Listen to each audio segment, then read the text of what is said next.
Good morning all of you. Please like and subscribe my channel. आज जो हम पढ़ेंगे इंडियन नेशनल मूवमेंट, भारतीय राष्ट्रीय आंदोलन का जो है टॉपिक है असहयोग आंदोलन। तो आज हम असहयोग आंदोलन के इतिहास के विषय में पढ़ेंगे और यह असहयोग आंदोलन कब शुरू हुआ, इससे आने वाले सभी एग्जामों के प्रश्न जो आप ये पढ़ लेंगे तो आपके सॉल्व हो जाएंगे।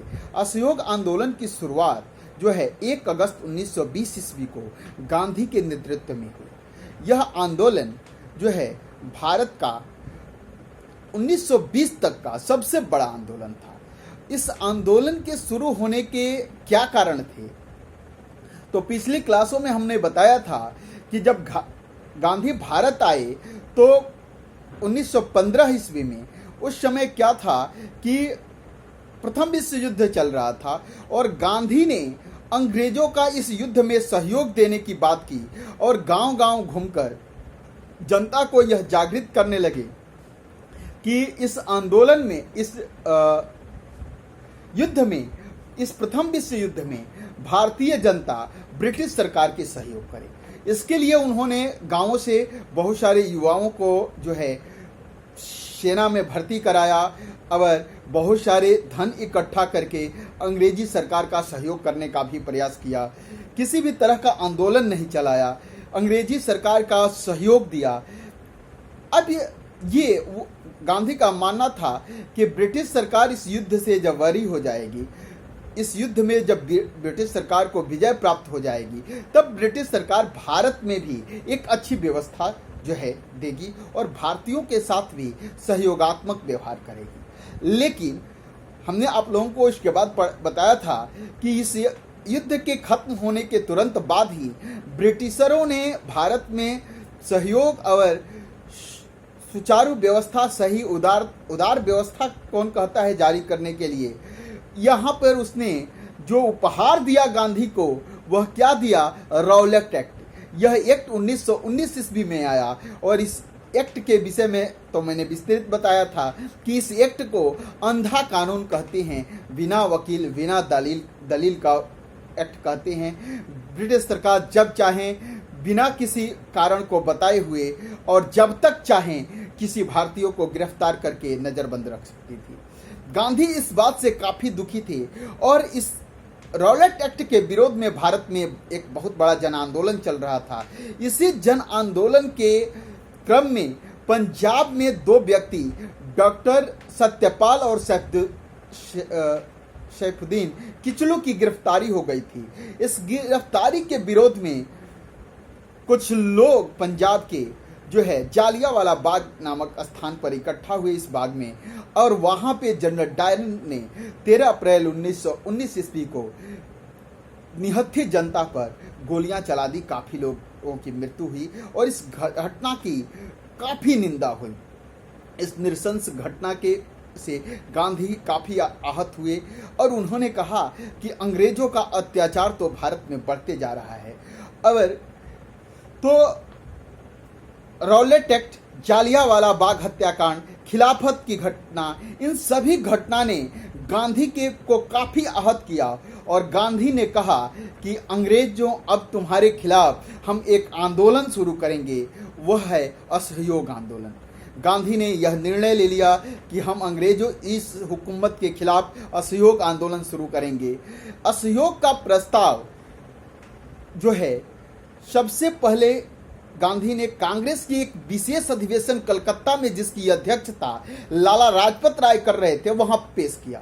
कांग्रेस ने इस आंदोलन के, गांधी के इस प्रस्ताव को पास कर दिया। इस प्रस्ताव में कुछ जो नेता थे कांग्रेस के काफ़ी असहमत थे। इसमें असहमत में कुछ भारतीय नेताओं का नाम विशेषकर एग्जामों में पूछा जाता है, वो आप याद रखेंगे।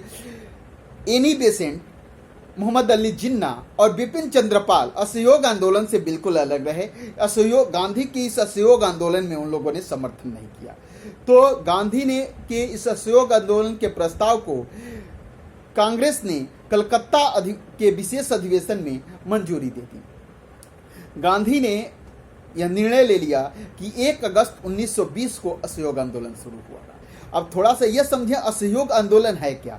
असहयोग, नॉन कोऑपरेशन मूवमेंट, यानी कि कहा गांधी ने कि हम ब्रिटिश सरकार के किसी भी कार्य में सहयोग नहीं करेंगे। हमको मतलब कि हम भारतीय ब्रिटिश सरकार को के किसी भी कार्य में सहयोग नहीं करेंगे। न हम ब्रिटिश के स्कूलों में पढ़ेंगे, न ब्रिटिशों द्वारा दी गई शिक्षा को ग्रहण करेंगे, न ब्रिटिश कानून को मानेंगे, न ब्रिटिश जो है कोर्ट में अपने मुकदमे दायर करेंगे, न ब्रिटिश सेना में कार्य करेंगे। यहाँ तक कि ब्रिटिशों को के कपड़े धोने वाले धोबी, दाढ़ी बाल बनाने वाले नाई, ब्रिटिशरों के घरों में काम करने वाले जो नौकर, जो भारतीय हैं, ये सभी अंग्रेजों के साथ असहयोग का व्यवहार करें, उनके साथ कार्य करना बंद करें, यानी उनका सहयोग करना बंद करें। अब गांधी ने कहा कि जिन बच्चों को, जो बच्चे यदि स्कूल छोड़ सकते हैं तो स्कूल छोड़ दें, ब्रिटिश अंग्रेजी स्कूल छोड़ दें, भारतीय शिक्षा प्राप्त करें। जो वकील वकालत छोड़ सकते हैं वो वकालत छोड़ दें। जो मजदूर, जो नौकर वर्क कर रहे हैं ब्रिटिशरों के घरों में, वो वर्क अधिकारियों के घरों में वर्क छोड़ दें। पुलिस यदि संभव हो, भारतीय पुलिस, तो अंग्रेजी हुकूमत के यहाँ नौकरी करने से, पुलिस की नौकरी करने से इनकार कर दे। क्लर्क, किरानी, ये क्लर्क के कार्य छोड़ दें, किरानी के कार्य छोड़ दें।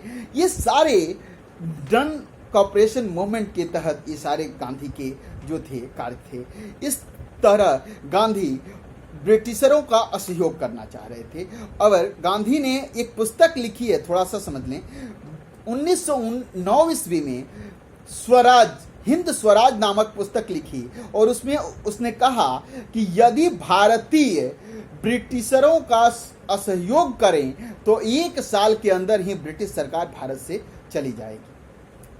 तो और गांधी के दूसरी तरफ कार्य थे रचनात्मक। उसने कहा कि भारत में ज़्यादा से ज़्यादा संख्या में राष्ट्रीय स्कूलों यानी राष्ट्रीय शिक्षा की व्यवस्था की जाए, नेशनल एजुकेशन की व्यवस्था की जाए, नए नए स्कूल खोले जाएं जो भारतीय पैटर्न पर खोले जाएं।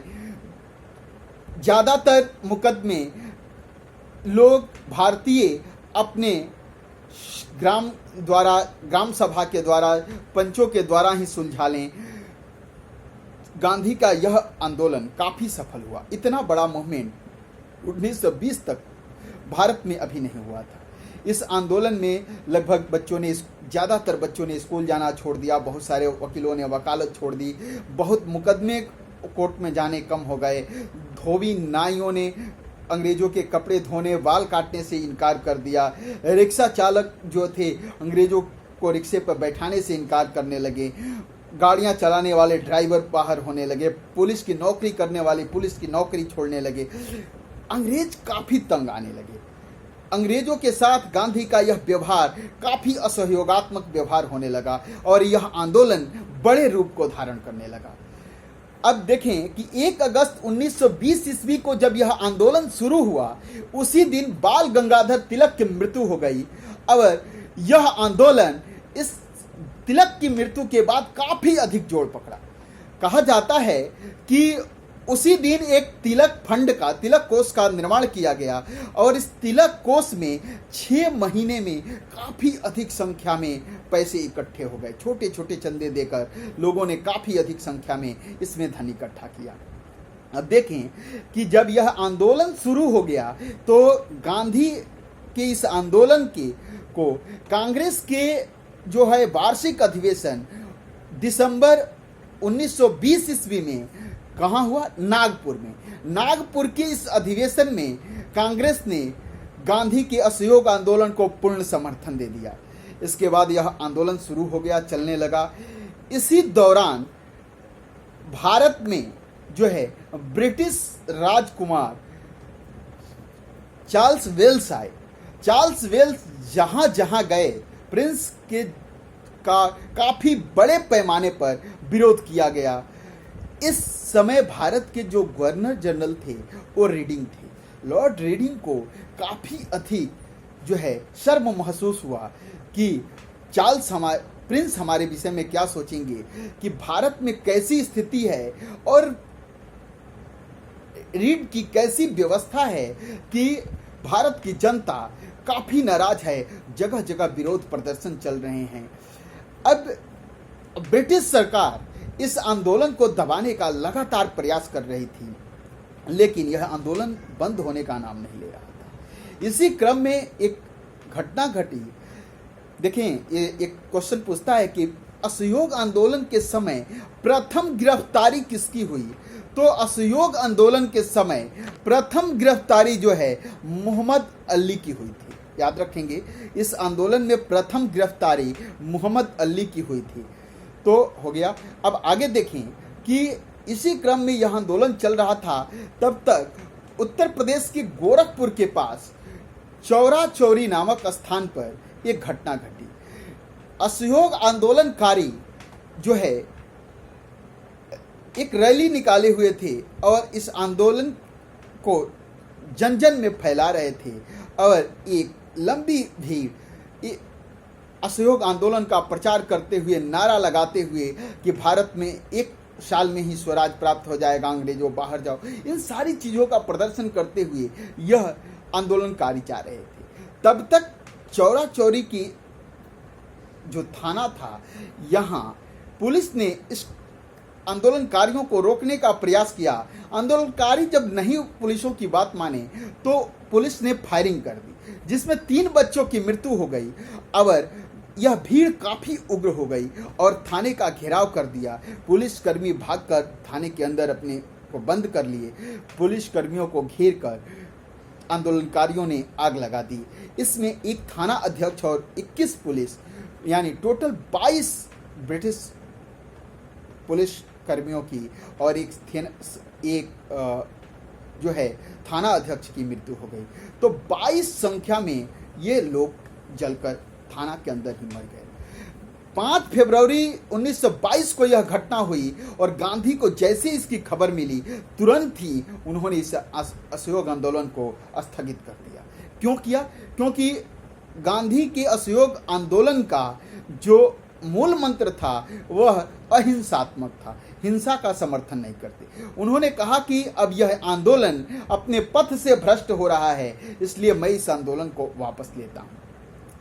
आधिकारिक रूप से जो है इस आंदोलन को गांधी ने 12 फरवरी 1920 को वारदोली में वापस ले लिया, एक कांग्रेस की बैठक के तहत, और आधिकारिक रूप से 12 फरवरी 1920 को यह आंदोलन स्थगित हो गया।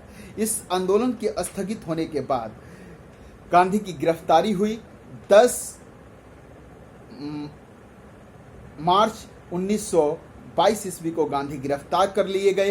इन पर मुकदमा चला, 6 वर्ष की इनको सजा हुई, लेकिन इनका स्वास्थ्य खराब होने के कारण इन्हें 5 फरवरी 1924 ईस्वी को जेल से रिहा कर दिया गया। अब देखें कि असहयोग आंदोलन से संबंधित ज़्यादातर प्रश्न आप समझ गए हैं। यह असहयोग आंदोलन जब गांधी ने खत्म कर दिया तो गांधी के इस प्रस्ताव का भारत के काफ़ी अधिक नेताओं ने निंदा किया। बहुत लोगों ने कहा कि गांधी का यह कार्य बिल्कुल उचित नहीं था। भारत के किसी एक कोने में यदि भारत के सुदूर केरल प्रदेश में कोई घटना हो जाए, उसका दंड जो है जम्मू कश्मीर में रहने वाले लोगों को दिया जाए, यह उचित नहीं है। गांधी ने इस छोटी सी घटना को लेकर भारत के बहुत सारे आंदोलनकारियों के जो विश्वास थे उसे तोड़ा है। आंदोलनकारियों की जो ऊर्जा है उसे छीन करने का प्रयास किया है। काफ़ी आंदोलनकारी गुस्से में थे, बहुत सारे गांधी के समर्थन में थे।